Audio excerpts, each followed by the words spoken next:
Kanor, sinasabi ko na nga ba tama ang hinala ko na uuwi ka ngayong araw dito sa atin? Diyos ko naman, Aling Toyang. Nanggugulat naman ho kayo eh. Ay, pasensya ka na iho. Natuwa lang talaga ako kasi pinaunlakan mo ang paanyaya ng espiritong gabay ng mga albularyo. Po? Hindi ko po kayo nauunawaan. Ano pong espiritu ang sinasabi niyo? Alam kong kaya ka nauwi dito ay dahil dinalaw ka ng isang panaginip. At sa pamamagitan ng panaginip ay inutusan ka ng espiritong gabay ng mga albularyo para umuwi dito. Kaya ako nandito kasi alam kong pauunlakan mo ito. Ipinag-utos sa akin ng espiritu na turuan kita. Teka lang ho. Nagpapatawa ho ba kayo? Ako ho, magiging albularyo? Baka po nagkakamali kayo. Wala sa hinagap ko na maging katulad nyo. Pero hindi ako maaaring magkamali. Ikaw ay nakatadhanang maging katulad namin, Kanor. Hindi makapaniwala ang binata sa kanyang narinig. Noon pa man, wala nang paniniwala si Kanor sa mga ganito.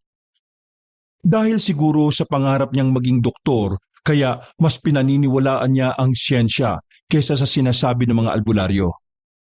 Alam ni Aling Toyang na hindi pa pumapasok sa isip ni Kanor ang lahat at naguguluhan ito sa ngayon, kaya nilapitan niya ito at kinuha ang dalawang kamay ng binata. Binasa niya ang kapalaran ni Kanor. Makinig ka, Kanor. Marahil ngayon magulo pa ang lahat dahil kauuwi mo pa lamang. Pero kailangan mo nang magsanay dahil nababasa ko sa iyong mga palad na ikaw ang magliligtas sa marami nating kababayan. Sa ngayon, hindi pa malinaw kung saan mo sila ililigtas. Ngunit mag-iingat ka din dahil sa pangyayaring ito, maaari kang mawala o mawalan ng mahal sa buhay. Po? Sige, bibigyan kita ng sapat na panahon para makapagdesisyon. Sa isang buwan babalik ako dito upang alamin ang iyong sagot. Natulala si Kanor. Hindi niya alam kung paniniwalaan niya at tatanggapin ang mga sinasabi sa kanya o babalik na lang siya sa Maynila para kalimutan ang lahat at magtrabaho ulit para sa pamilya niyang umaasa sa kanya. Ilang araw din siyang nanatili sa kanilang probinsya at sinulit ang kanyang bakasyon, kapiling ang kanyang mga kapamilya. Samantala, habang naroon siya, ay may nangyaring di inaasahan. Biglang nagkasakit ang kanyang ina at ang kanilang bunsong kapatid.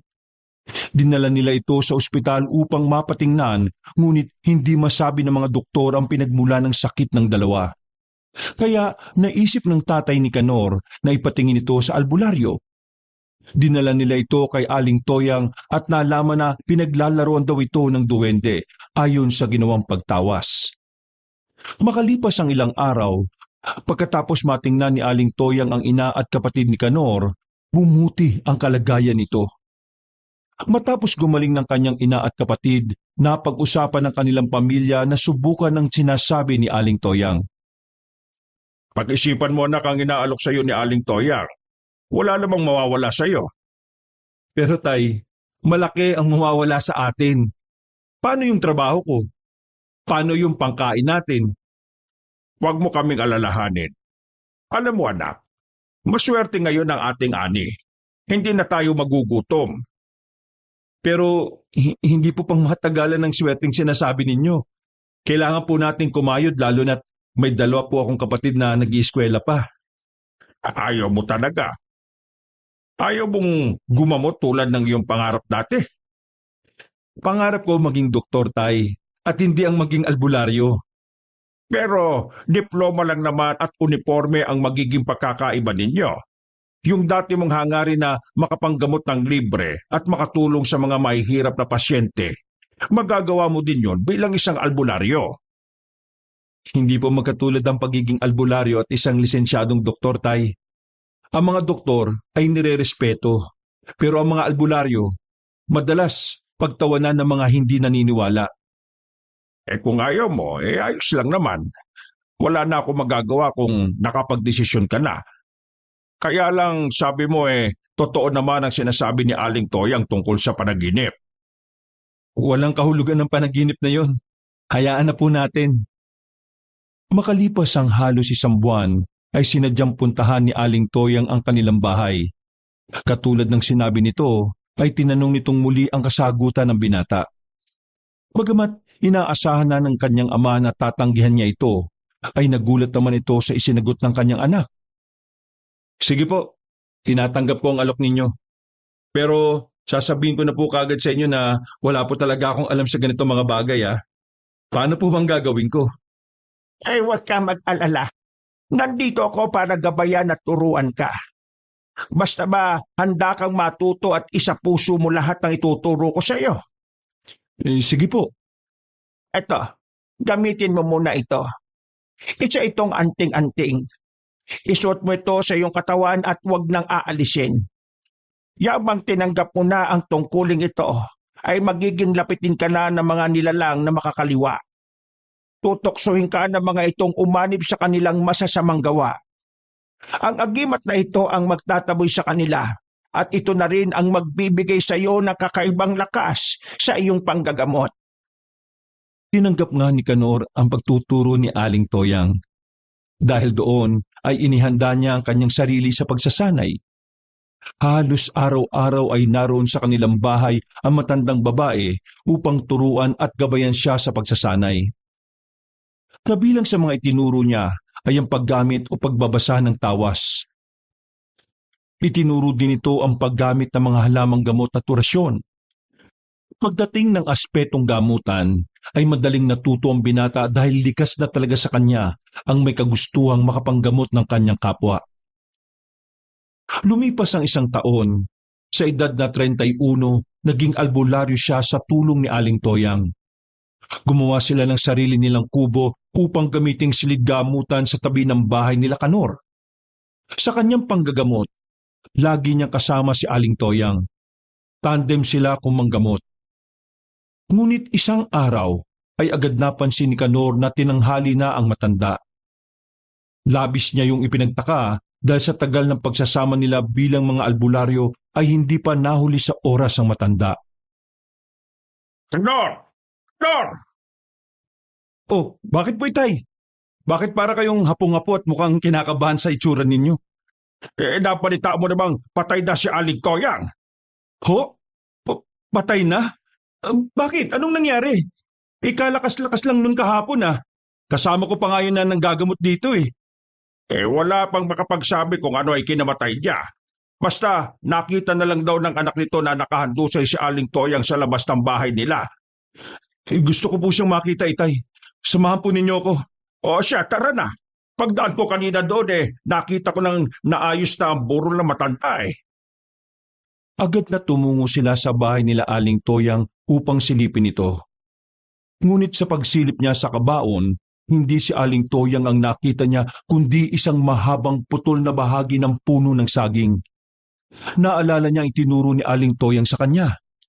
Ibig sabihin daw nito ay maaring buhay pa ang tao na ito at maaring may kinalaman ng mga engkanto o di naman kaya ay mga itim na nilalang ang maaring tumangay sa matanda. Bigla niyang nahaplos ang kanyang anting-anting. Naalala niyang ipinamana na sa kanya ng matanda ang agimat nito, kaya sigurado siyang yun ang dahilan kung bakit nakuha ng mga ito ang kanyang guro. May sasabihin po ako sa inyong lahat. Ang pinaglalamayan niyo ay hindi si Aling Toyang. Isa lamang itong puno ng saging. Kung sinasabi mo, iho, ulag ka ba? Hindi mo ba nakikitang bangkayan ni Toyang? Saka na imbalsa mo na yan. Ano, ipaliwanag mo nga sa akin. May kakayahan po ako makakita ng mga bagay na hindi basta-basta nakikita ng mga pangkaraniwang mata. Maniwala kayo sa akin. Hindi ito si Aling Toyang. Ibabalik ko sa inyo ang aking guro. Hahanapin ko siya. Mukhang nakihiraan na yata ng bait itong anak ni Mariana. Kawawa naman. Mawalang galang na po, Tatang. Hindi po totoo ang sinasabi niyong nasisiraan ho ako ng bait. Ako po ay naging isang mabuting estudyante ni Aling Toyang sa panggagamot. Kaya nga ho ako nagmamalasakit sa kanya at sa kanyang mga kapamilya. Malaki ang naging impluwensya ng matanda sa akin sa pagiging albularyo ko. At hindi magkakaroon ng katuturan ang lahat ng natutunan ko sa isang pinakamagaling na albularyo dito sa atin kung di po ako gagawa ng paraan para mailigtas siya. Hindi nakaimik ang matandang lalaki sa sinabing yon ni Kanor. may ibang tao na naniwala sa kanya. Ngunit ang mga anak at ibang mga kamag-anak nito ay nahati rin sa dalawa. Merong naniniwala at meron namang hindi at tinalikuran ang inaalok na tulong nito. Agad niyang kinumbinse ang mga taong naniwala sa kanya, bagamat iilan lamang ito. Isinama niya yun sa gitna ng gubat. Ang tanging dala niya ay ang ipinamanang anting-anting, lakas ng loob, mga maiingay na bagay at ang kanya mga natutunang orasyon. Nang marating nila ang gitna ng kagubatan, ay kaagad nakaagaw ng pansin niya ay ang pinakamalaking puno na naroon. May kakaibang puwersang bumabalot sa paligid ng puno. Agad siyang nagsunog ng kamanyang at nagsimula silang magputunog ng mga maiingay na bagay. Sinimulan niya ang pag-uorasyon. Walang tigil silang nag-iingay sa pag-asang maibalik ang matandang albularyo. Huwag tayong titigil mga kasama! Medyo malakas ang ating kalaban. Talaga namang ayaw pakawalan si Aling Toyang.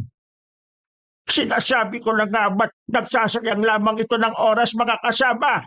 Kahit estudyante ito ni Toyang, wala ito sa kalingkingan ng ating butihing albularyo.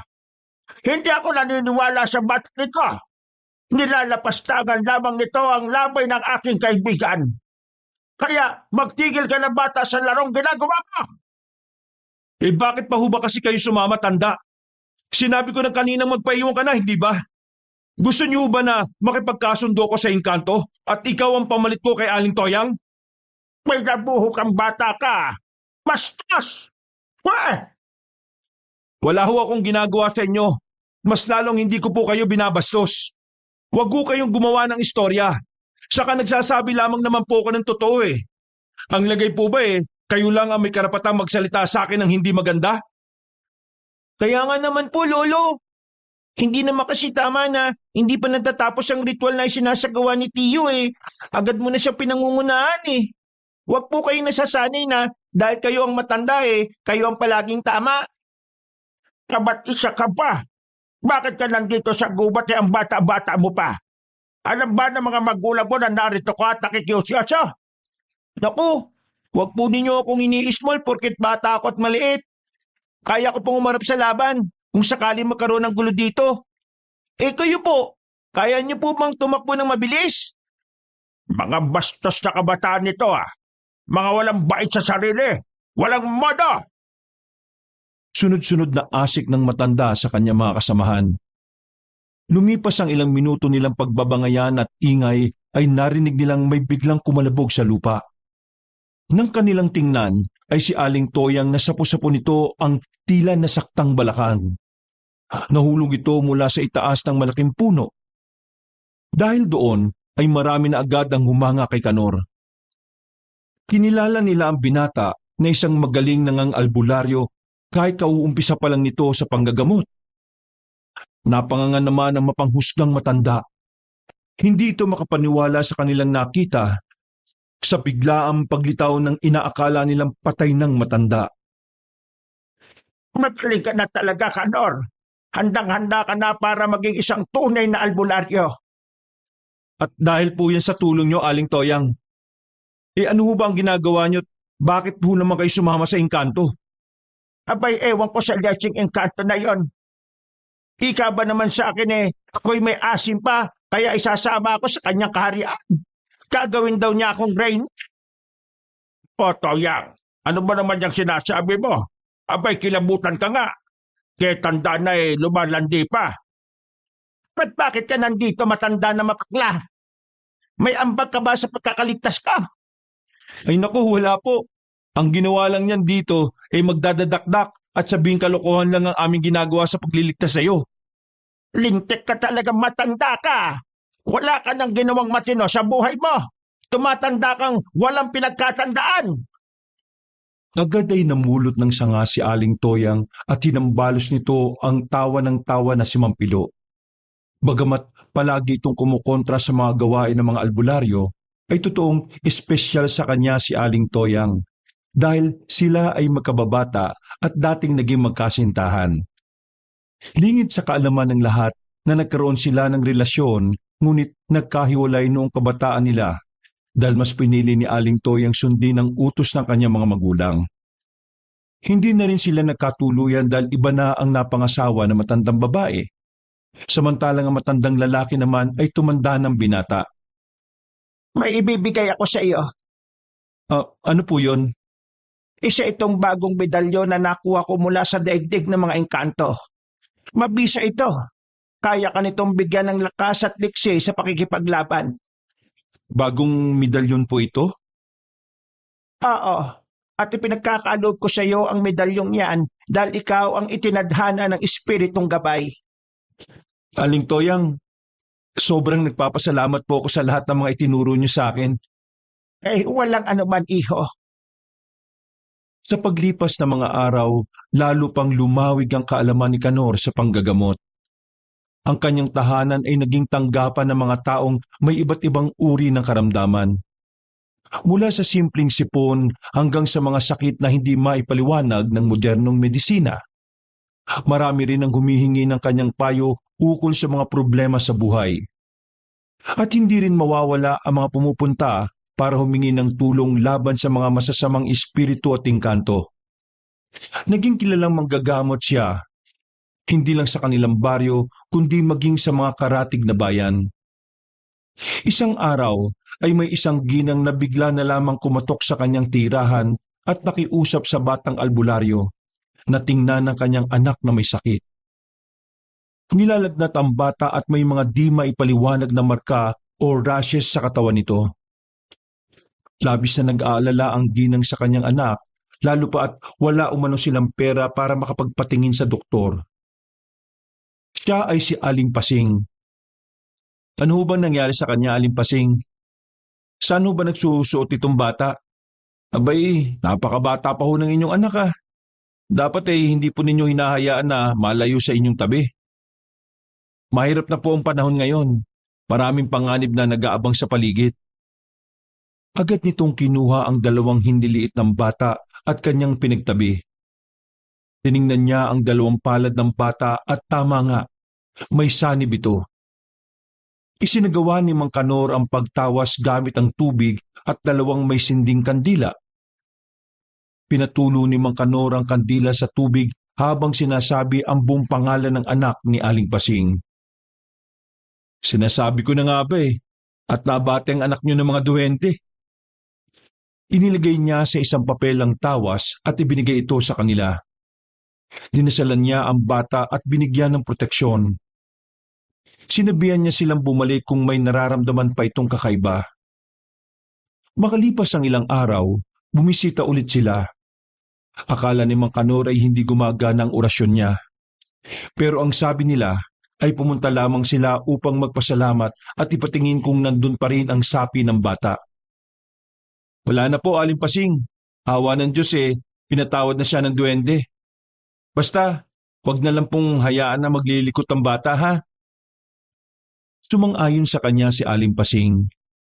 Agad itong nangako kay Canor na pagbubuti na nito ang pagbabantay sa kanyang batang anak.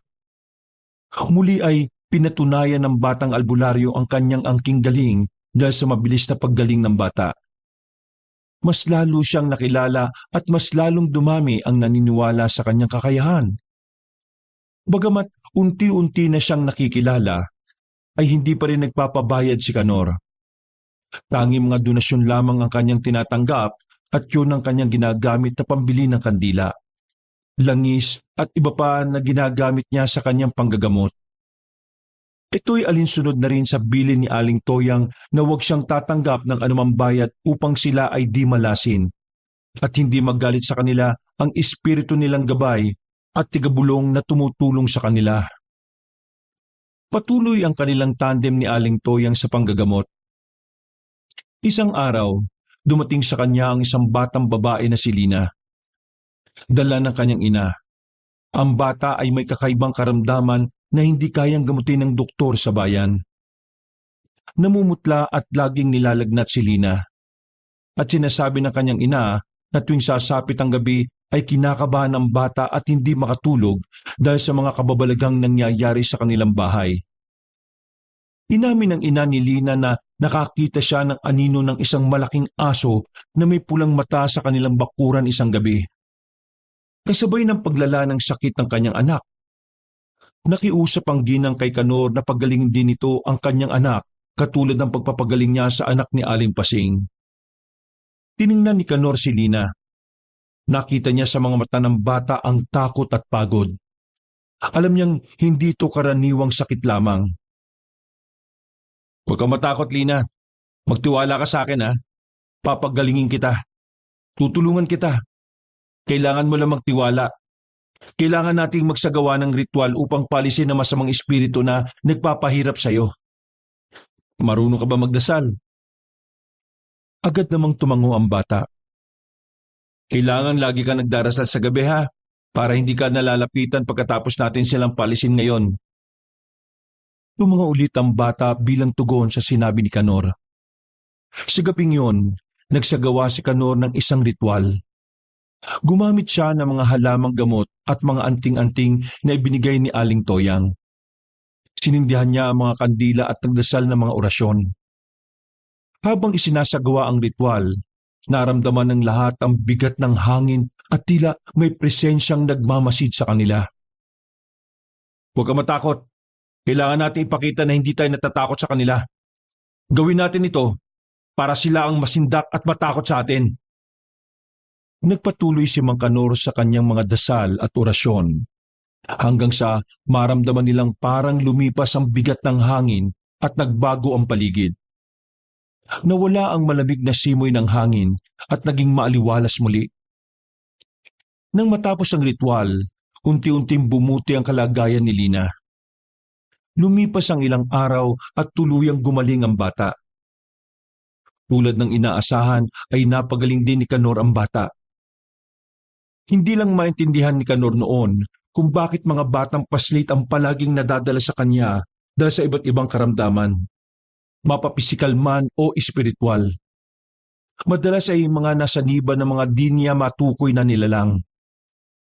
Maski si Aling Toyang ay di rin niya matukoy kung anong klase ng nilalang ang kanilang kinakalaban. Isang gabi, nagliliwanag ang kalangitan dahil sa liwanag ng buwan. Ang kapaligiran ng ginubatan ay nabalot ng kakaibang katahimikan. Walang marinig maski mga kahol o alulong ng aso. Wala ring huni ng mga kulisap at panggabing ibon. Ramdam na ramdam ni Kanor ang mabigat na simoy ng hangin dala ng katahimikang yon. Naging mapagmatsyag siya sa paligid. 12:00 na madaling araw, habang inihahanda niya sa kanyang maliit na kubo ang kanyang mga ginagamit sa panggagamot, ay may mga narinig siyang tinig ng isang babaeng humihingi ng tulong. Agad niyang iniwan ang kanyang ginagawa at lumabas ng kubo.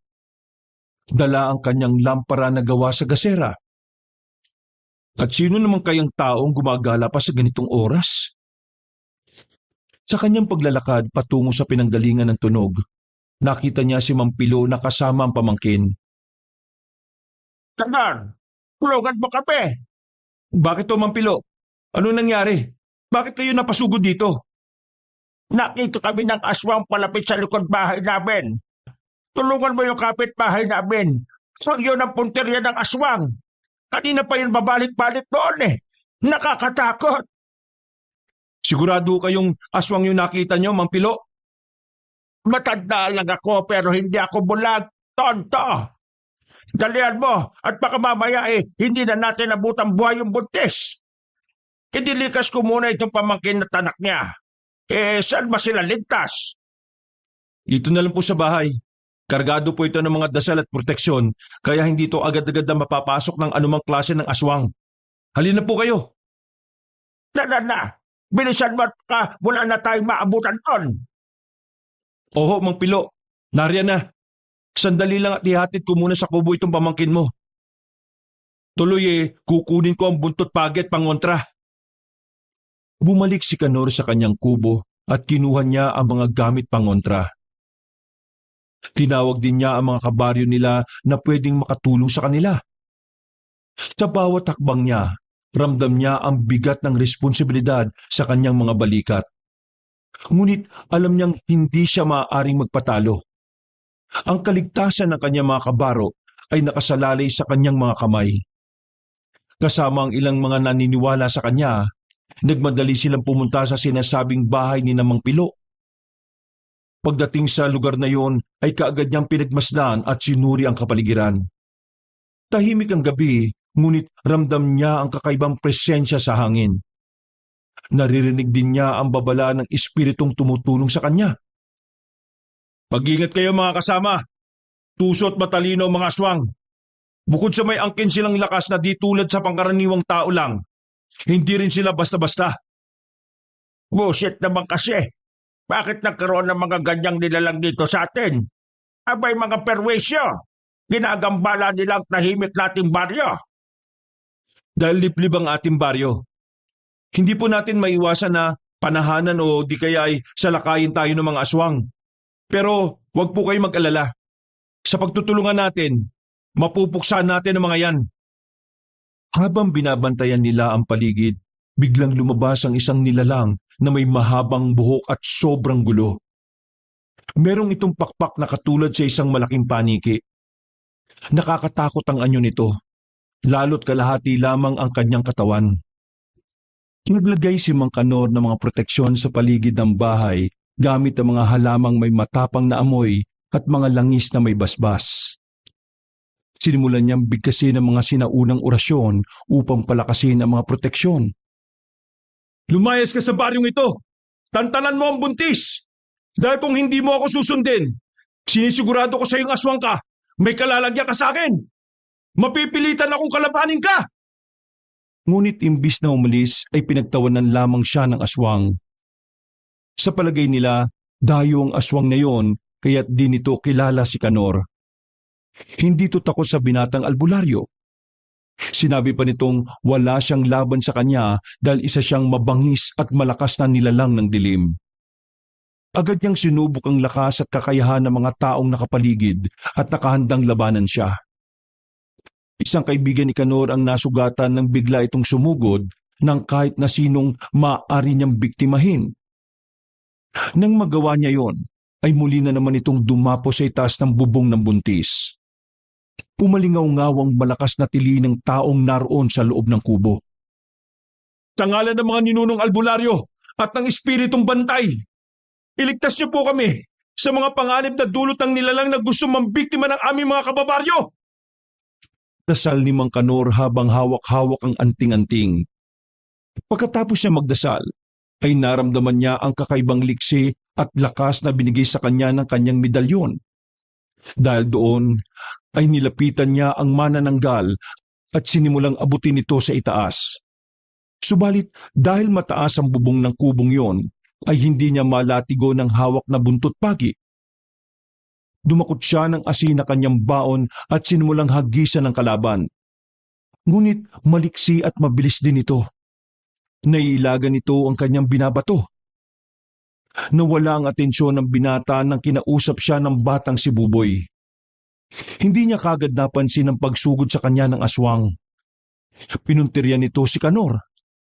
Mabuti na lamang at agad na kumilos si Mampilo at mabilis na lumapit ito sa kinatatayuan ng binatang albularyo.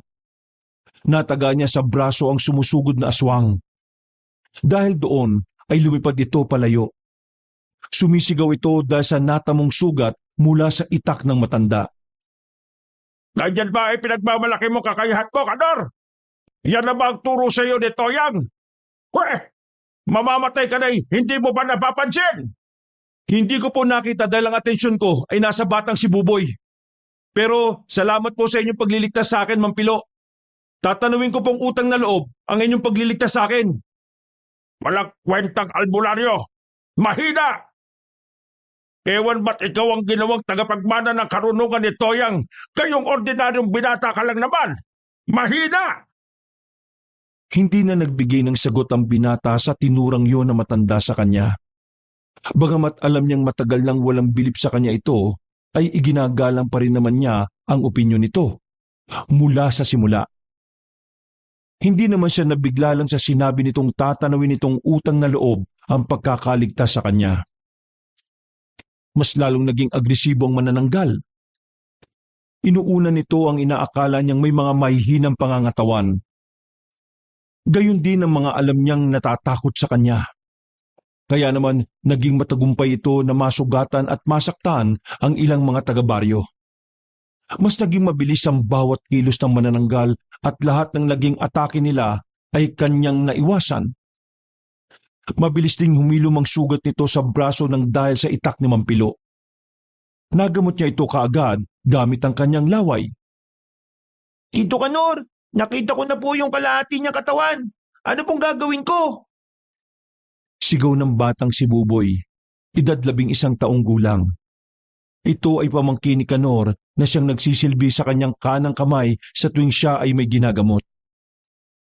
Tiningnan ni Kanor ang manananggal at nakita niya ang takot sa mga mata nito. Mabilis itong lumipad patungo doon kaya sumigaw siya sa pamangkin. Buboy! Lagyan mo na asin yung ibabaw ng putol na katawan at wiskan mo ng langis na bigay ko sa iyo! Bilisan mo! Sigaw ni Kanor habang tumatakbo upang pigilan ng manananggal. Naging mabilis ang kilos ni Kanor, ngunit nasasabayan naman ito ng aswang. Hindi niya nagawang pigilan ang manananggal at narating nito kaagad ang kalahating bahagi ng kanyang katawan. Hindi! Ano ba naman? Sayang naman oh! Ngunit sa kabila ng panghihinayang ni Kanor ay napansin niyang nakangisi ang kanyang pamangkin at naging palipat-lipat ang tingin nito sa aswang at sa kanya. At bakit ka naman tumatawa, Buboy? Anong nakakatawa? Pasensya na po. Natatawa po kasi ako dun sa aswang eh. Akala niya panalo na siya kasi nauna siya sa akin. Ang hindi po niya alam eh. Akala ni Mang Kanor ay wala na. Talo na sila at hindi na matatapos ang kanilang tunggalian. Ngunit nagawa na pala ng pamangkin niya na si Buboy ang pagsasaboy ng asin at langis bago pa nito isigaw sa lahat na nakita niya ang kalahating katawan ng aswang. Ngunit bago nalagutan ng hininga ang nasabing manananggal ay nagbitaw ito ng isang babala. Aniya ay hindi titigil ang mga kasamahan niyang aswang hanggat hindi siya naipaghihiganti. At paano naman nila malalaman na dito ka sa amin napaslang? Tinatakot mo kami pero patawad ah. Ang mga tao dito ay matatapang at hindi natatakot sa mga katulad nyo. Sa isang iglap ay may narinig silang isang malakas na huni ng isang ibong wakwak. Ang ibong wakwak ay ang alagang ibon ng isang aswang. May taglay itong mahika na tumutulong sa pambibiktima ng kanyang Panginoon. Kapag malakas ang huni nito, ibig sabihin ay malayo pa sa kanyang biktima ang aswang. Ngunit kapag mahina ng tunog ng ibong wakwak, ay nasa malapit na ang amo nito at anumang segundo ay mambibiktima na ito ng tao. Isang mahina ngunit pagak ang tawang pinakawala ng babaeng manananggal. At bago ito nalagutan ng hininga, kaagad niyang sinabi na ang mga tao sa baryong yon ay totoong mga nganib na sa kamay ng mga aswang. Natalo nila ang manananggal. Natapos na ang laban. At sa gabing yon ay pinatunayan ni Kanor at ni Buboy at ng mga taga-baryo na may lakas sila kapag nagkakaisa. Nakaya nilang humarap at pumaslang ng aswang basta't sila'y nagtutulungan at sama-sama.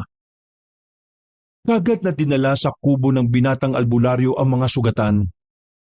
Sa pagkakataong yon ay nagising na rin si Aling Toyang at tumulong ito sa panggagamot ng mga nasaktan. Dahil sa nangyaring yon, ang mga tao sa baryo pasado 6:00 pa lamang ng hapon ay nasa kanika nila ng mga tahanan. Wala nang nagpapaabot ng dilim sa lansangan. Halos lahat ng mga kabahayan ay sarado na ang bawat pintuan at bintana. Pinapakain na nila ang kanika nilang mga anak para maagang makatulog. Naging alerto sila. Ang bawat tahanan ay may mga nakahanda na rin mga pananggalang laban sa inaasahang pagganti ng mga aswang. Naglagay sila ng mga matitibay na kahoy na nakaharang sa pinto at nagsasaboy na rin sila ng asin sa bubong at sa silong. Sa bawat bintana ay nakasabit ang mga tali ng bawang. Nakahanda rin palagi ang matatalim na itak na panlaban ng mga magtatangkang pasukin ang kanilang bahay. Sa gabi naman ay rumoronda na ang mga lalaki. Pasado 10:00 kapag lumalabas sila para makapag-ikot-ikot sa buong paligid. Bawat grupo ay di bababa sa bilang na 10. Nagbantay sila sa baryo para makapaghanda kung sakaling sasalakay nga ang mga aswang na kakampi ng manananggal. Lahat sila ay alisto at panay ang tingin sa paligid kung merong aswang na nasa anyong hayop o kung merong aswang na lilipat. Bihira naman. Paano naman natin malalaman kung may nagpapanggap na pala ditong aswang? Ano na, Kanor? Kaya mo naman ang galing mo dito. Abay noong nakaraang pagpatay sa manananggal mas magaling pa sa'yo yung pamangkin mo. Siya naman talaga at hindi ikaw nakapuksa sa manananggal.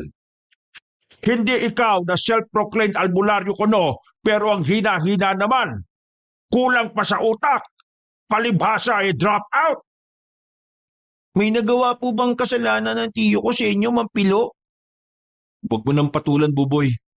Dapat mong isipin na mabuting asa lang maging mabait sa matatanda. Ay, loko ka! Ako bang sinabihan mo matanda? Hoy! Kung di dahil sa akin, patay ka na ngayon! Kung hindi kita iniligtas sa manananggal na yon, baka inuuod ka na sa ilalim ng lupa! Napakamot na lang ng ulo si Kanor. Alam naman niyang may katotohanan ng sinasabi na matanda. Alam niya sa kabila ng lahat ng tulong at nagawa niyang pagpapagaling sa mga may sakit sa kanilang baryo at sa karatig na lugar, ay hindi pa rin magbabago ang imahe niya sa nag-iisa at bukod tangi na umaayaw sa kanyang mga nagawang kabutihan sa kapwa. Numero 1 tagapuna at walang masabing maganda sa kanya. Hayaan po ninyo, Mampilo. Darating po ang araw na makakabawi po ako sa inyo. At mapapatunayan ko pong karapat-dapat ako na maging estudyante ni Aling Toyang. Hindi po sayang yung oras na ginugol niya sa akin. Papatunayan ko po sa inyo yan. Ay nako, puro ka lang salita, pero wala kang gawa. Tama naman po kayo Na-drop out ako sa pag-aaral ko bilang doktor. Kasi hindi kaya ng mga magulang ko ang gastos dahil tulad nyo ay mahirap lang din ang aming pamumuhay. Pero mas pinili ko po na tahakin ang buhay ng pagiging albularyo. Hindi dahil sa may kinalaman din ito sa panggagamot Pinili ko ito dahil ito ho ang nakatadhana sa akin. At naniniwala ko na hindi kayang magsinungaling ni Aling Toyang nang sabihin niyang ako ang magiging tagapagligtas ng Baryo Ginubatan. Ha! At talagang bayani pa talaga iho ang inasam mo. Natatawa ako sa iyo. Pero ano namang magagawa mo kung simpleng manananggal lang iniasa mo pa sa batang pamangkin mo? Natapos ang gabing yon sa pambababa at pang-aalipusta sa kakayahan ni Mampilo. Wala nang nasabi ang matanda buong gabi kundi mga panlalait at pamamaliit sa batang albularyo. Ngunit laking pasasalamat na lamang ng binata dahil hindi naman lahat ng kanyang mga kababaryo ay tulad ng sa pananaw ng matanda. Mas marami ang bilib sa kanyang kakayahan. Mas marami ang naniniwala sa kanyang lakas. Mas marami ang naniniwala na siya ang itinadhanang magliligtas sa kanila sa kamay ng mga mapamuksang nilalang ng dilim. Ilang buwan nang lumipas ay hindi na sila ginambala pang muli ng mga aswang. Dahil doon ay naging kampante ang mga ito. Muling bumalik ang luwag ng baryo. Ang pagsasaboy ng asin ay hindi na ginagawa. Gayon din ang pagroronda sa gabi ay kinatamara na. Dahil doon ay hindi nalalaman ng mga tao na may ilang piraso ng nilalang na nagmamatsyag sa naging pagkilos ng mga tao sa baryo. Walang nakakabatid na halos isang buwan na pala silang sinusubaybayan at pinagpaplanuhan. Kanor, bakit nagmumukmuk ka dyan? Hindi ba't araw ng pagpapadalisay mo sa iyong agimat ngayon? Bakit hindi ka pa kumilos? Iniisip ko lang po kasi kung talagang karapat dapat ba akong tawaging albularyo. Ka nagkaroon ng pag-aalinlangan.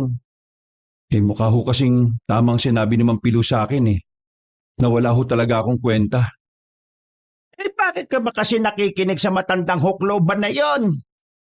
Tama naman po kasi mga sinasabi niya tungkol sa akin Alam kong di sapat ang aking kakayahan para lumaban at pumatay ng mga aswang. Paano po ako magiging tagapagtanggol? Kung ako naman ang kanilang inililigtas. Alam ko na kung ano ang mangyayari, Kanor. Ipinakita na sa akin ng espiritong gabay. Ikaw talaga ang nakatadhanang maging tagapagtanggol. Huwag kang panghinaan ng loob dahil lamang sa iyong mga naririnig. Mas maniwala ka sa mga taong may bilib sa iyo. At huwag magpapaapekto sa iba. Tandaan mo yan. Salamat po, Aling Toyang. Talagang mula simula ay hindi po ninyo ako pinabayaan. Huwag mo na kasing pinapansin yung matandang pilo na yon. Inggit at selos lang yon kaya ka pinag-iinitan. Ay sus, bakit naman kasi di mo nalang pansinin eh? Mukhang hanggang ngayon eh, talagang deads na dead sa inyo yung matanda eh. Ay tapos na yung oras namin, Kanor. Mas lalo siyang masasaktan kapag dinugtungan pa namin ang aming nakaraan. Bakit naman po? Bakit din na lang po ninyo hayaan na muli kayong mag-ibigan? Sa tingin ko po nagmamahalan pa rin naman po kayong dalawa eh. Basta, malalaman mo rin ang sagot kung bakit, iho. Sa takdang panahon ay masasagot din ang tanong kung bakit di na kami pwede. Alam niyo po, Aling Toyang, ang pag-ibig ay wala sa edad. Kung talagang may pagtingin at nararamdaman pa kayo sa isa't isa, huwag po ninyong pigilan. Sabi nga po ng iba, maikli lang ang buhay. Palagi nating piliing maging masaya. Hindi na siya sinagot ni Aling Toyang. Bagkus ay itinuloy na lamang nito ang pagtuturo sa iba pa niyang kaalaman. Mga malalakas na orasyon na maaari niyang magamit sa pakikipaglaban at panggagamot. Ani ay yun na lamang ang huling maituturo sa kanya ng minamahal at inirerespetong matandang guro. Tiyo Kanor, may pinapasabi po si Kapitan sa inyo. Oh, ano daw yun? Makakaroon daw mamaya ng piging at handaan sa plaza. Isang kasiyahan ng iniaalay para sa iyo. Iniaalay? Masyado namang napakabanal ng salitang yan, Buboy. Hindi ako santo para alayan, no? Tiyo, hindi ganon. Ay teka, nakalimutan ko yung binili nila sa akin eh. Ano nga ba yun? Yung parang nagbibigay sila ng tropeyo. Ganon. Tapos, tatawagin ka sa entablado. Tapos yung paparangalan. Baka ang sinasabi mo ay pagkilala. Ayun! Yun nga po yun, pagkilala. Baka naman para sa iyo yun. Hindi para sa akin. Ikaw kaya yung nakapatay sa manananggal. Sabi nga po, meron din daw ako eh. Pero ikaw po talaga yung paparangalan. Ano ba yan? Kakabulol. Paparangalan. Yun nga po. Kasi dahil sa lahat ng mga naitulong mo sa ating baryo. Ano tiyo? Punta tayo ha. Balita ko maglilitsyon daw si Kapitan eh. Ayaw kong palampasin yun kasi siya lang naman malangisan yung bibig natin eh. Tayo pa nga, ayaw. Ba yun? Ikaw puro kasibaan ang nasa utak mong bata ka. Ang taba-taba mo nakakalamon eh. O sige na, pupunta tayo. Yay! Salamat, Tiyo Kanor. Ang saya-saya ko. Bago kayo magsaya dyan, alalahanin nyo, gabi gagawin ng parangal. Huwag papakampante sa tahimik at maliwalas na gabi ha. Maging alerto pa rin sa kapaligiran. Opo, tatandaan namin yan, Aling Toyang. Ang kasiyahan ng yon ay para sa mga naging bayani. Silang mga tumulong sa pagkakapatay ng manananggal. Lahat ay inilista at lahat ay pinapunta sa plaza. Masayang masaya ang mga tao sa pagdiriwang na yon dahil naging simbolo din ito ng kanilang tagumpay at sa pagtahimik na ng kanilang baryo. Inisip ng lahat na dahil sa pagkamatay ng babaeng manananggal na yon, ay natakot na ang mga kasamahan nito na gumawa ng panibagong gulo. Ang kasiyahang yon ay pinlano na ng kanilang kapitan. Nagkaroon ng kainan at inuman ng mga nakalalasing na inumin. Ang ibang kalalakihan ay nagpakalango sa alak. Hindi naman mapakali si Kanor sa kanyang kinauupuan. Gayong panay ang alok sa kanya ng kanyang mga kababaryo ng inumin ay hindi niya magawang tanggapin. Sa isip ay dinabaling isipin ng mga ito na siya ay suplado at namamahiya. Basta't ayaw lamang niyang malasing at baka wala siyang magawa kung sakaling may mga umatake at maghiganting aswang. Hindi naman kasi imposible yon sa pananaw ni Kanor, lalo't nararamdaman niya ang pag-init at pagkulo ng langis sa kanyang bulsa. Alam niyang kanina pa may aswang na nakikihalubilo sa kanilang pagtitipon. Binalaan niya agad si Aling Toyang na naroon ng kanyang ama. Hoy, Buboy! Hinay-hinay lang sa pagkain ha. Baka mamaya pag nagbago na ng anyo yung aswang hindi ka na makatakbo niyan. Po, may aswang na nakahalubilo dito sa atin ngayon, Tiyo. Oo, pero huwag ka maingay ha. Kanor, maging alisto ka. Opo, nararamdaman ko sila, Aling Toyang. Hindi lang isa, marami sila. Paanong marami? Halos puro kababaryo natin ang mga nandito, Tiyo Kanor. Huwag kang papalin lang sa iyong mga nakikita, Buboy. Ilan sa mga kasama natin ang nagpapanggap lang. Ang ibig niyo pong sabihin, yung iba dito ay... Oo, ginagaya lamang nila ang buwangis ng iba nating kasamahan. Hindi ko alam kung ano ang punto nila kung bakit nila ito ginagawa Dapat tayo maging mapagmatsyag. May pinaplano silang di maganda. Bakit di pa po ninyo sila labanan? Hindi pwede. Napakarami nila. Tingnan mo yung mga kasama natin, Buboy. Halos lahat sila, lasing na. Basta't wag na lang muna tayong maingay. Magkunwari tayong walang alam. Kinakabahan po ako. Ako man natatakot din. Pero alam kong ako lang ang sadya nila ngayong gabing ito. Ikaw na munang bahala kay tatay ha. Kilalayo ko mga aswang na yan dito para walang mapahamak.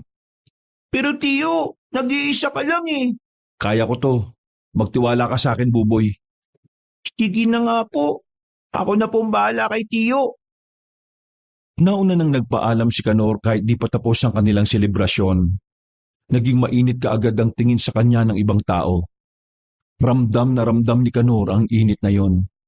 Kaya naman, mas tinalasan pa niya ang kanyang paningin kung sino-sino sa mga yon ang nakaabang lamang para siya ay masaktan at mapuksa. At paghihiganti ang hangad ng mga aswang na yon. Sa kanyang paglalakad, ay iniisip niya talagang hindi pa siya handa sa pakikipagsagupaan.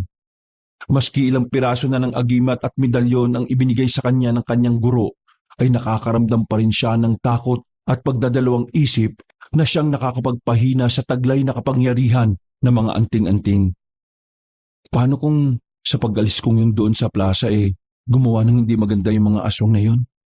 Paano kung patayin nila mga tao na walang kalaban-laban? May narinig siyang mga yapak na sumusunod sa kanya. Paano kung di ko talaga kayang labanan ng mga aswang na ito? Tatanggapin ko na lang ba yung kamatayan? Tanong nito sa sarili. Huminga siya ng malakas at inipon niya ang natitira pa niyang tapang. Nasa kalagitnaan siya ng pagninilay-nilay nang bigla niyang naramdaman mula sa kanyang likuran ang paparating na may malakas na puwersa. Ngunit paglingon niya sa likod, ay wala namang ibang nilalang na naroon. Agad niyang inilabas ang kanyang anting-anting at itinaas ito. Nagdasal siya ng taimtim. Umasang mabibigyan siya ng lakas at proteksyon ng mga espiritu ng kalikasan. Huwag ka na magtangka, halimaw! Hindi mo ako masisindak! At mas lalong hindi mo ako matatakot! Nasaan ka? Magpakita ka! Lumabas ka!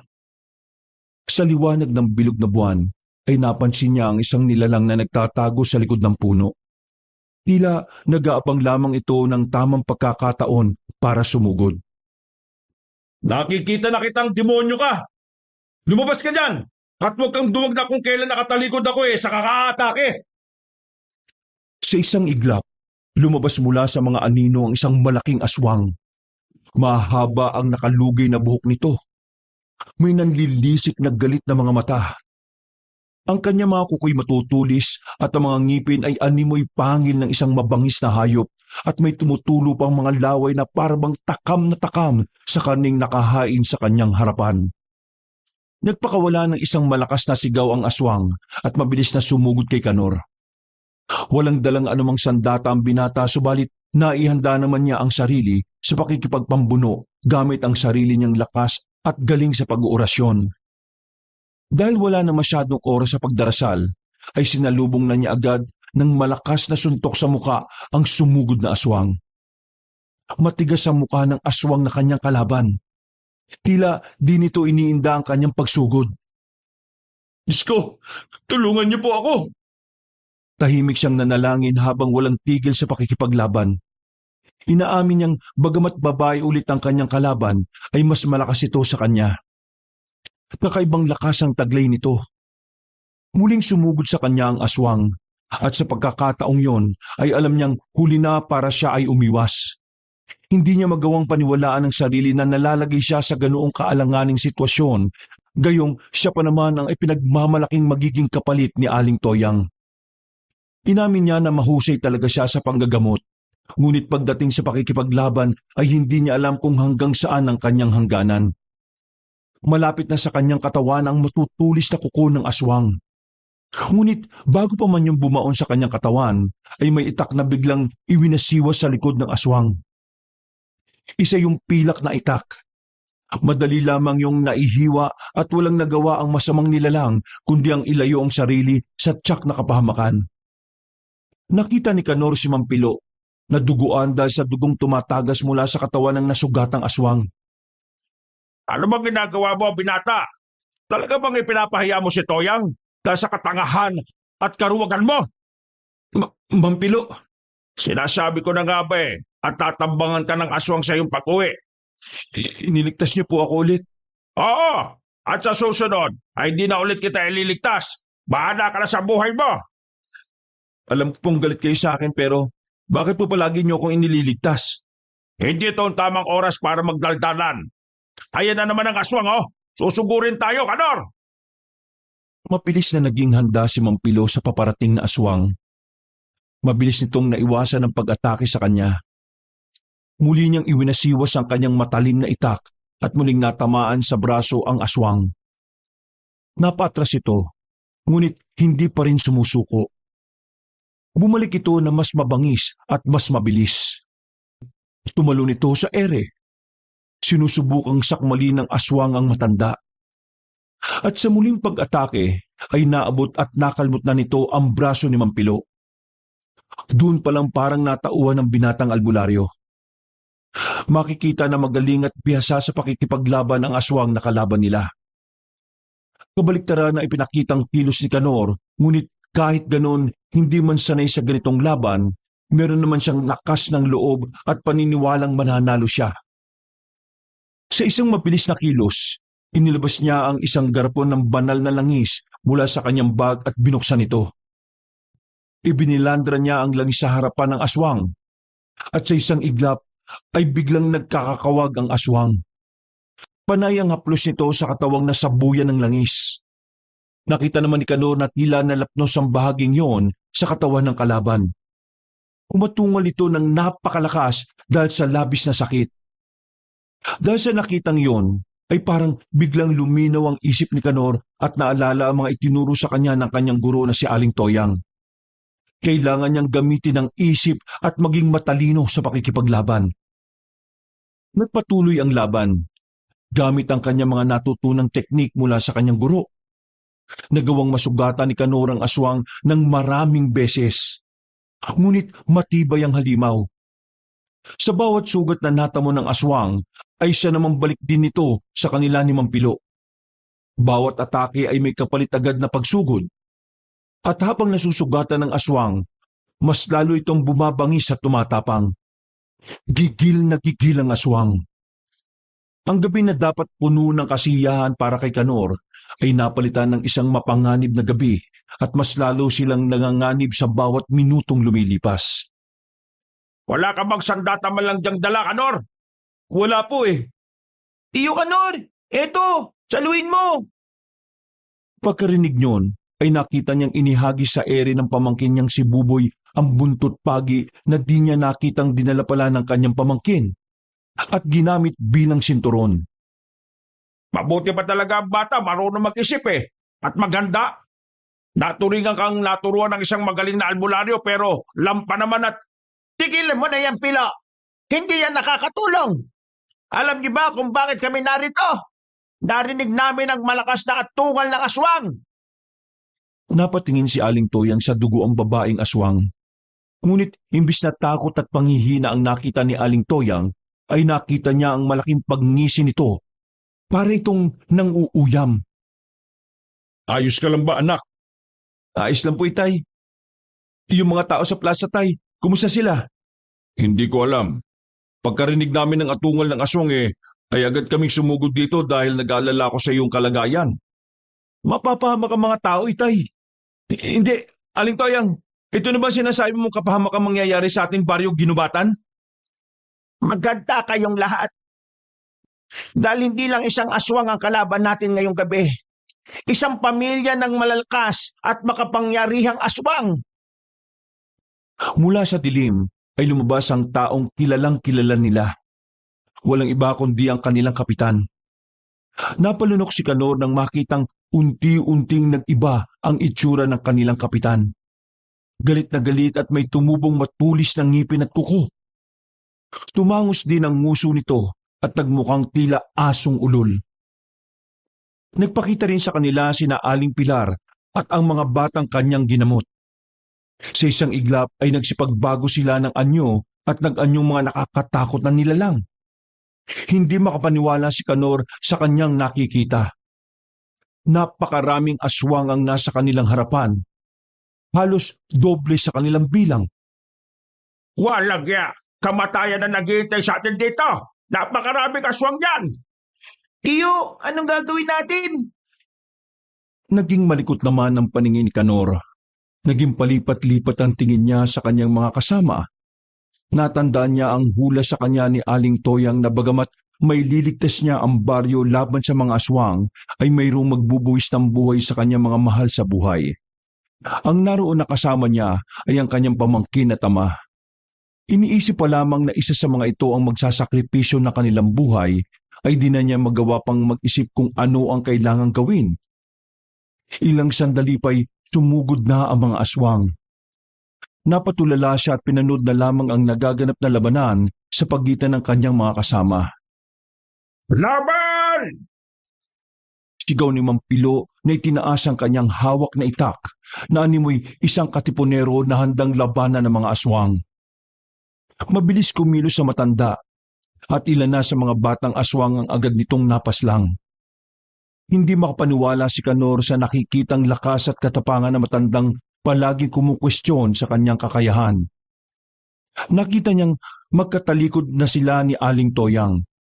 Pinoprotektahan nila ang isa't isa. Nagising lamang ang kanyang tapang nang makita niyang isang aswang ang humablot sa kanyang ama. Nagsisigaw ang kanyang ama at nakita niyang nakikipagtagisan rin ito ng lakas sa lalaking aswang. Nagdesisyon si Kanor na tawagin ang espiritong gabay para sa karagdagang tulong. Sa pamamagitan ng kanyang anting-anting, itinaas niya ito at nagpakawala siya ng isang matinding dasal at ritual. Humingi siya ng gabay at lakas. Sa hindi may paliwanag na pagkakataon, nadagdagan ng kanyang lakas. Tumuwid ang kanyang isip. Naalala niya ang bawat orasyon at dasal na itinuro ng kanyang guro. Inatake niya ang aswang na kalaban ng kanyang ama. Pinaghahampas niya ito ng hawak niyang buntot pagi. Alam niyang nasusugatan at nasasaktan niya ang aswang, ngunit hindi sapat yon upang mapaslang niya ang kalaban. Nang makita niyang nasa malapit si Mampilo, ay inagaw niya ang hawak nitong itak at mabilis na itinarak sa puso ng aswang ang kanyang sandata. Isang malakas na sigaw ang umalingaw-ngaw sa buong baryo. Napatay ni Kanor ang pinakapinuno ng mga aswang. Nang makita ng mga aswang na patay na ang kanilang pinuno, ay agad silang nagkanya-kanya ng pulasan. Hiningal si Kanor. Ramdam niya ang pagod sa kanyang buong katawan at isipan. Hindi niya akalaing nagawa niyang makapatay ng aswang. Magaling ka naman pala, Binat! Hindi po ako makapaniwalang maririnig ko sa inyo mga salitang yan, Mang Pilo. Salamat to. Pero sa susunod baka pwede namang magdala ka ng sarili mong itak nang hindi ka nangaagaw. Kung naman ang mapapahamak sa ginawa mo Paano kung... Ha? Isang maigpit na yakap ang iginawad ni Kanor sa matanda. Kayo po talaga ang magaling, Mang Pilo. At sa maraming pagkakataong iniligtas niyo ang buhay ko. Alam kong tulad ni Aling Toyang ay espesyal din po ako sa inyo. Salamat po sa pagmamahal niyo. Papalaga sa akin, Mampilo, sa kabila ng kahinaan ko. Ano? Kilabutan ka nga sa sinasabi mo. Kakamali ka sa mga sinasabi mo. Muli siyang niyakap ni Kanor. Humagulgol ang binata sa balikat na matanda. Salamat po. Puso niyo, Mampilo. Nais kitang maging guro para sa pagpapalakas ng aking katawan at isipan.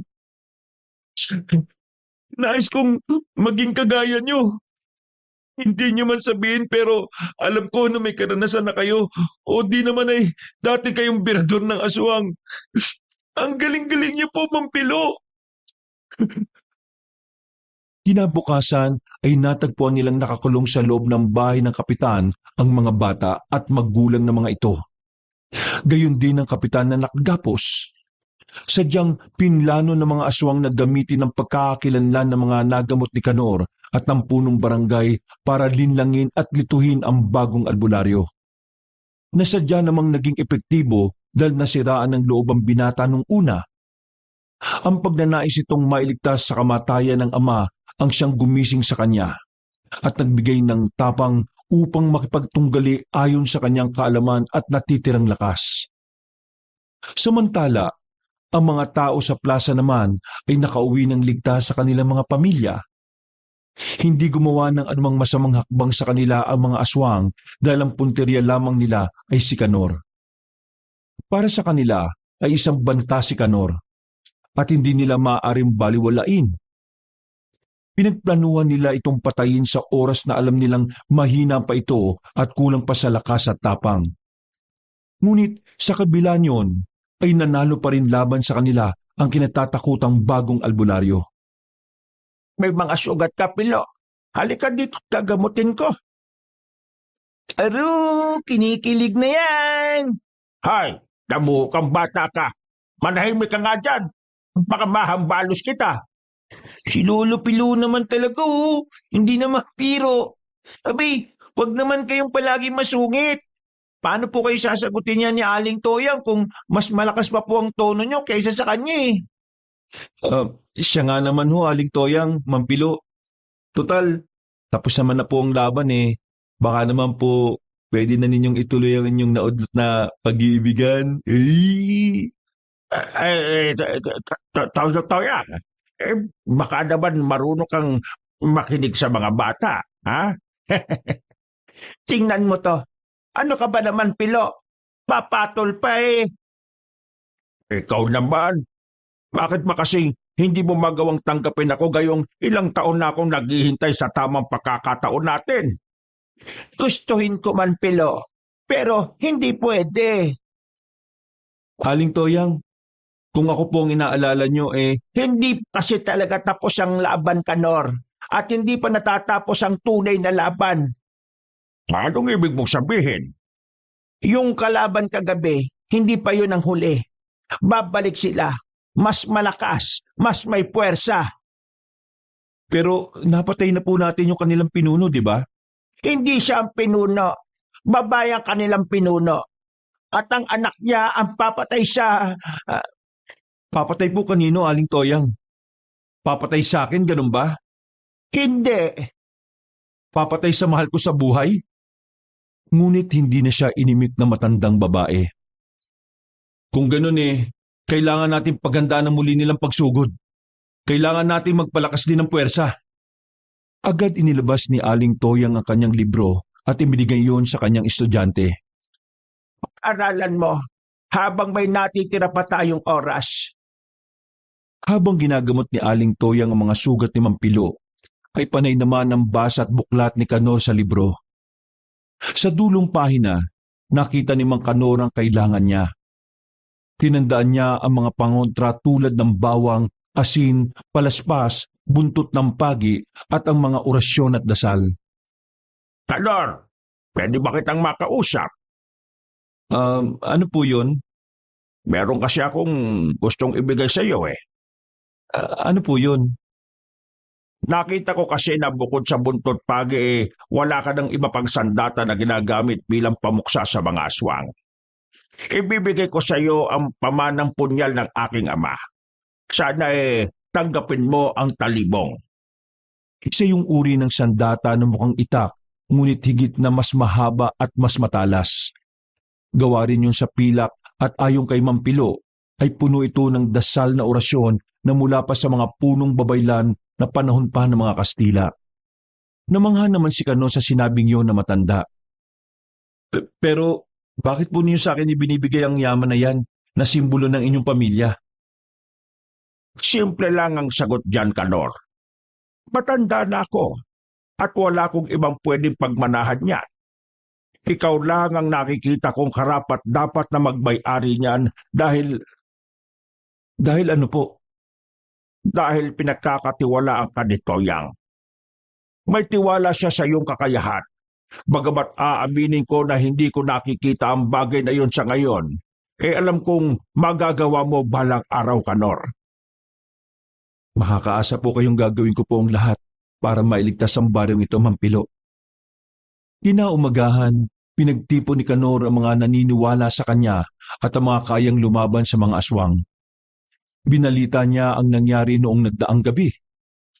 At dahil pinatunayan naman ng kapitan na naging bihag sila ng mga aswang at ginamit ang kanilang anyo para makapanlinlang at marami sa mga lalaki ang nagbigay ng suporta upang harapin ang mga aswang na susugod sa kanilang baryo. Agad silang naghanda. Naglabas sila ng mga dapat na sandata. Ang mga itak ay pinatalas na at inurasyonan ni Aling Toyang at Kanor. Ang iba ay nagkayas na rin ng mga kawayang ginagawang sibat. Ang mga kababaihan ay tumulong naman upang maglikas ng mga bata at matatanda. Inipon nila sa iisang lugar ang mga yon. Dinala nila sa simbahan sa bayan. Malugod naman silang tinanggap ng kaparian at ng parokya. Bilang ganti ay naglilinis at nagsiserbisyo ang mga bata at ilang kababaihan sa simbahan lalo na sa araw ng pagsamba. Ang mga sumunod na gabi ay naging tahimik. Walang anumang bakas ng kapahamakan sa paligid. Subalit alam ni Kanor na ang kapayapaang yun ay pansamantala lamang dahil ang kasunod ng kapayapaan ay kaguluhan. Ang pagpatay niya sa manananggal at sa aswang ay maaaring magdala ng mas malaking panganib.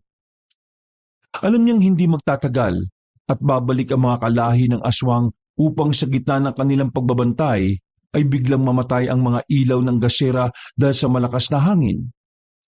Isang malakas na sigaw mula sa gubat ang kanilang narinig. Umalulong din ang mga aso at tila takot na iisa ang direksyon na tinitingnan. Sa gubat. Mga kababaryo, magsipaganda kayo. Paparating na ang mga aswang. Nang marinig yun ng mga kalalakihan ay agad nilang kinuha ang kanilang mga inihandang sandata. Sa isang iglap, naglabasan mula sa kagubatan ng mga aswang. Mga nilalang sila na may maitim na balahibo. Anyong taong katawan ngunit ang ulo ay kamukha ng isang mabangis at nauulol na aso. Agad dumatake ang mga ito sa mga tao. Malakas ang naging opensa agad ng mga aswang at doon nakita ni Kanor na hindi pa talaga handa ang iba nilang kasamahan sa totoong laban. Marami agad ang nasugatan sa mga nagwawalang aswang. Agad namang itinaas ni Kanor ang kanyang medalyon at muling nanalangin sa kanyang gabay. Muli ay naramdaman niya ang tila kuryenteng gumagapang sa kanyang katawan. Nagbigay yun ng lakas at kakaibang lakas ng loob para harapin ang mga aswang. Hinanap niya at nais niyang puntiryahin ang lider ng mga aswang. Subalit hindi niya ito makita. Ang tangi lamang niyang nakikita ay ang isang matandang babae na nagtatago sa likod ng isang puno. Nakatalungko ito at nagniningning. Ayos lang po ba kayo, Lola? Tanong ni Kanor habang tinutulungan ang matandang babae na tumayo. Halina ho kayo. Tulungan ko kayo. Kailangan niyo makaalis dito. Habang inaakay niya ang matanda, ay hindi na nito napansin ang biglang pagbabago nito ng anyo. Naramdaman niya ang lakas nito at ang pagbaon ng mga pangil nito sa kanyang balikat. Liig niya talaga ang punterya ng aswang. Mabuti na lamang, saktong paglakbang niya ay naiiwas nito nang di sinasadya ang kanyang liig. Kakaiba ang init at sakit na nararamdaman ni Canor sa mga pagkakataong yon. Naisip niya kagad ang kanyang kamatayan. Ininda niya na matindi ang sugat na natamo. Sa talimba naman ng pangil ng nilalang na yon, ay halos bumaon nito hanggang sa kanyang buto sa braso. Subalit, sa isang iglap, nakita niyang sumugod si Aling Toyang at pinaghahampas ng latigong gawa sa buntot pagi ang aswang. Nararamdaman ni Canor ang pansamantalang kaligtasan. Ayos ka lang ba, iho? Sa sinabing yun ni Aling Toyang ay napadasal at napatingin sa itaas si Canor.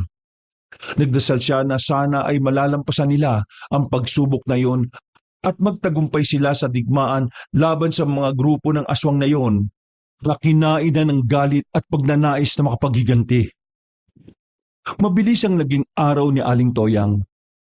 Bagamat matanda na, hindi nito iniinda ang pagod sa kanyang ginagawang paglaban at pagkilos. Agad niyang inambalos ang dambuhalang aswang ng kanyang buntot pagi. Sinundan naman kagad ito ni Canor ng pagsaboy ng asin sa nasusugatan sanhi ng paglatigo. Nakikita niyang napupunit ang laman ng aswang dahil sa paghampas na ginagawa ni Aling Toyang.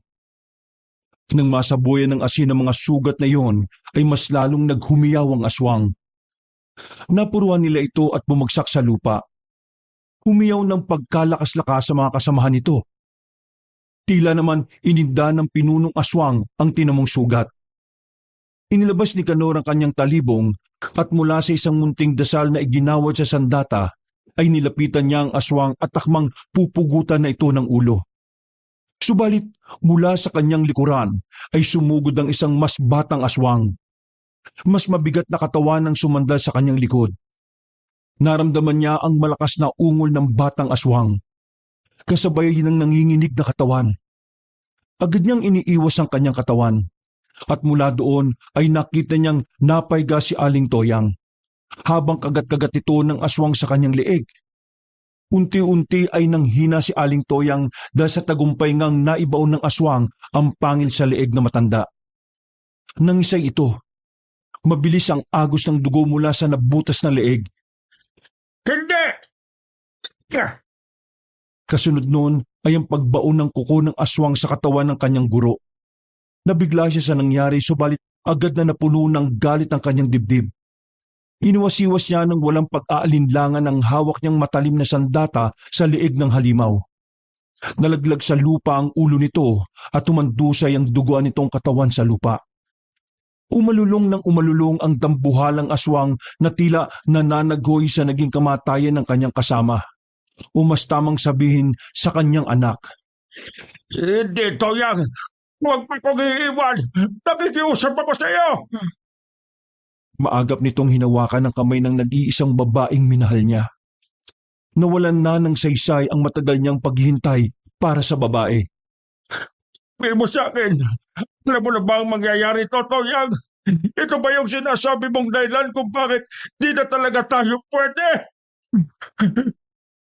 Isang mapait na ngiti ang pinakawalan ni Aling Toyang. Hindi na nito nasagot ang tanong ni Mampilo. Isang tango lamang ang kanyang nagawa bago bumulwak sa kanyang bibig ang marami at sariwa niyang dugo. Ilang sandali lang ay nawalan na ito ng buhay. Hindi ba sasayang ang lahat ng iyong sakripisyo, Toyang? Pinapangako ko yan sa iyo. Kinuha nito ang talibong na hawak ni Canor at sinugatan niya ang kanyang palad. Ang dugong pumapatak mula sa kanyang sugat ay mabilis niyang ipinahid sa talim ng lumang sandata na yon. Hindi pa tapos ang laban, Canor. Lalaban tayo! Agad pinulot ni Canor ang ulo ng batang aswang at iwinigayway ito sa hangin. Ang inang aswang nito ay nagpakawala ng malalakas na hiyaw at pagatungal. Mga malalakas na alulong na tila nagtatawag pa ng mga kasamahan o di naman kaya'y alulong ng paghihinagpis sa napaslang na anak. Sa kabila ng tapang na unti-unting lumulukob sa buo niyang katauhan, ay ramdam ni Canor ang bigat ng sitwasyon. Mga kababaryo, kailangan natin magtulungan. Hindi tayo magpapatalo. Atin ang baryong ito! Ipagtanggol natin ang ating tahanan! Agad nagsigawan ng mga tao at buong tapang nilang hinarap ang mga kalabang aswang. Bagamat marami ang natutumba at nasasaktan, ay wala pa rin sumusuko sa kanila. Nasa isip nila kung hindi sila magtatagumpay sa labang yon, ay magiging kawawa ang kanilang mga asawa at anak. Ang labang yon ay hindi lamang para sa kanilang lupa, kundi para sa kanilang mga pamilya. Marami na siyang napatay na aswang, ngunit hindi pa rin niya magawang lapitan ng babaeng pinuno ng mga aswang. Sadyang pinoprotekta nito ng kanyang mga alagad. Anak, kaya mo yan! Tutulungan kita kung ang haharap sa pay! Itinampat ni Mampilo ang kanyang hintuturo sa kumpol ng mga nakaharang na aswang. Umusal ito ng isang mabagsik na orasyong kayang makapagpatigil sa pagkilos ng mga karaniwang aswang. Biglang bumagsak ang mga ito at hindi na makagalaw. Ang orasyong ginamit ni Mampilo ay isang klase ng dasal na tanging malalakas na albularyo lamang o antingero ang may kakayahan. Paano niyo po nagawa yon? Saka na lang tayo mag-usap, Kanor. Dalian mo! Paslugin mo na ang tambuhan ng aswang! Agad na nagmadali si Kanor at nilapitan ng pinuno. Pagbabayaran mo ang paghasik ng lagim! Katatakutan dito sa baryo ko! Mamamatay kang aswang! Tatagain na sana nito ang kalaban, ngunit sa di inaasahang pagkakataon ay muling naunahan siya ng tusong aswang. Agad itong nagbago ng anyo at ginaya ang wangis ng kanyang ama. Wag! Ako ito, anak! Wag mo akong paslangin! Natigilan ng binata sa eksenang yon. Hindi niya akalain na muling gagamitin ng aswang ang kanyang kahinaan. Ngunit sa pagkakataong yon ay hindi na siya magpapatalo sa panlilinlang na ito. Patayin mo na ang aswang, Tiyo! Habang siya ay nakikipaglaban, ay nakarinig siya ng sigaw. Nang makita ng aswang na determinado na siyang paslangin ni Kanor, ay mabilis ang naging galaw nito. Ngunit gaano man kaliksi ang kilos nito sa tangkang pagtakas, ay naabutan pa rin ito ni Kanor at pinagtatataga nito ang likod ng aswang gamit ang talibong na may dugo ni Mampilo. Hindi pa rin nagpatalo ang mabagsik at malakas na aswang. Inarap nito si Kanor at sa isang mabilis na kilos, tinamaan nito ang binata at siya'y natumba. Nagdilim ang kanyang paningin, ngunit narinig pa rin niya ang mga sigaw ng kanyang mga kababaryo. Tiyo Kanor! Bumangon ka! Sigaw ni Buboy habang patakbong palapit sa kanya.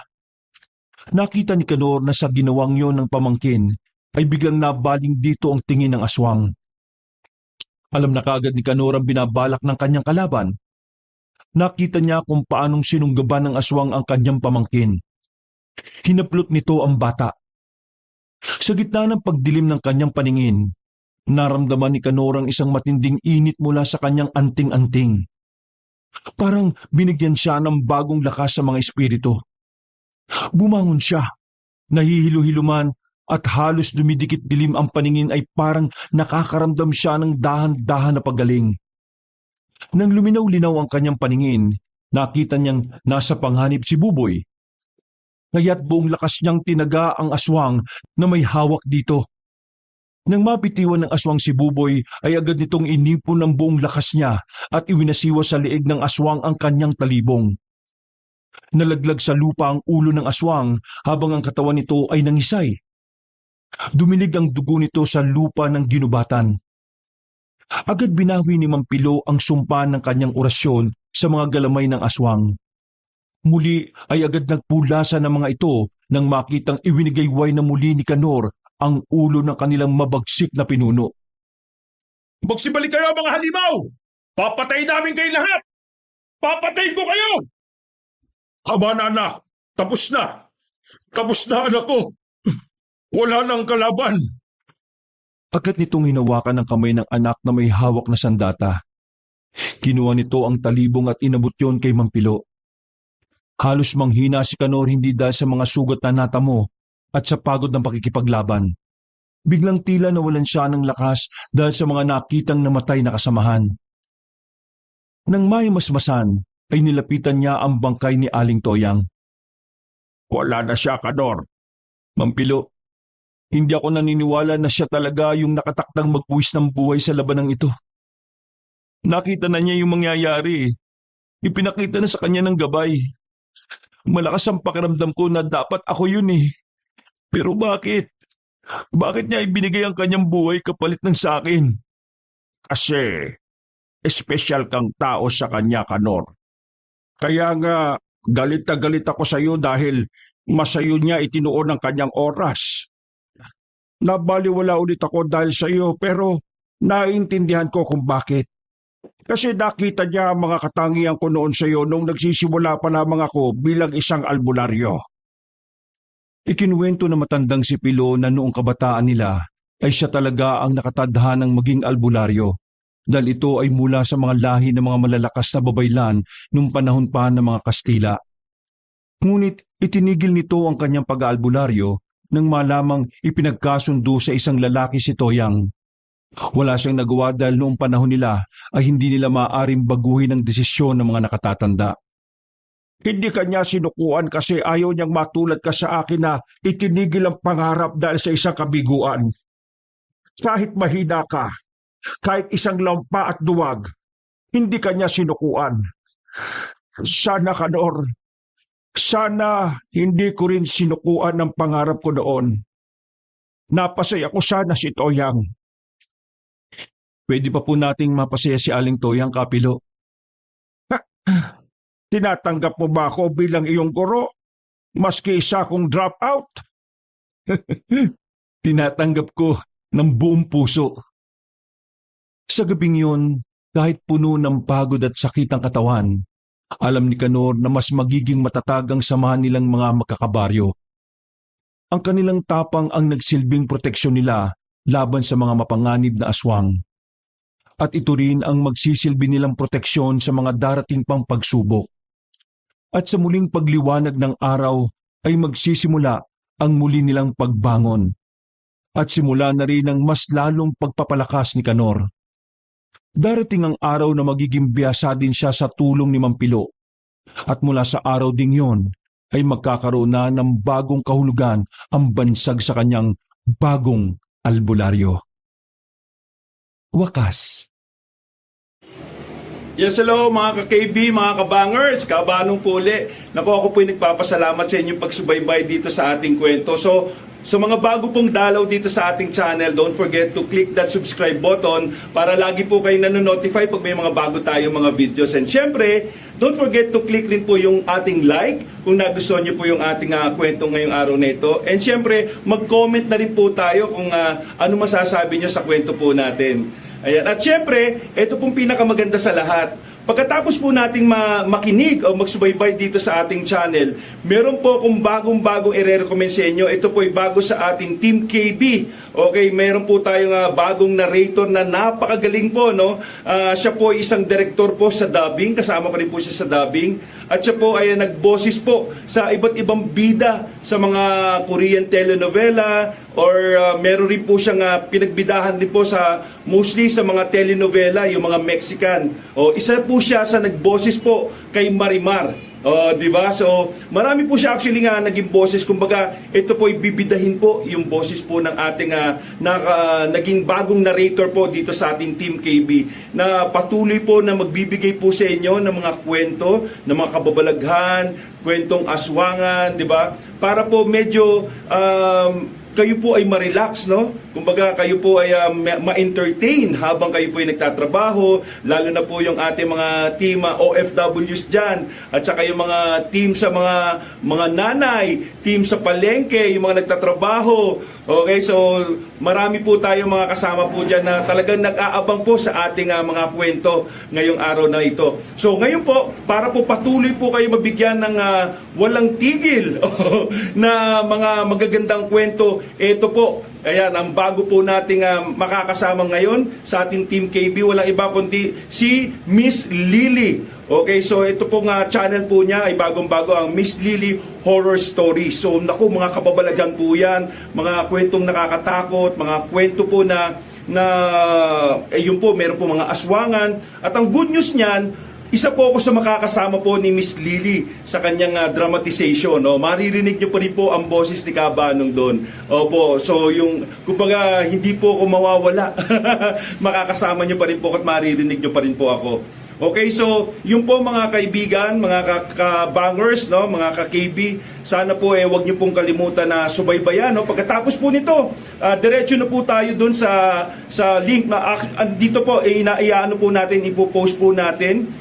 Ipipin comment po natin yung link po ng ating bagong kasama, si Miss Lily Horror Stories. So pakinggan po natin yon.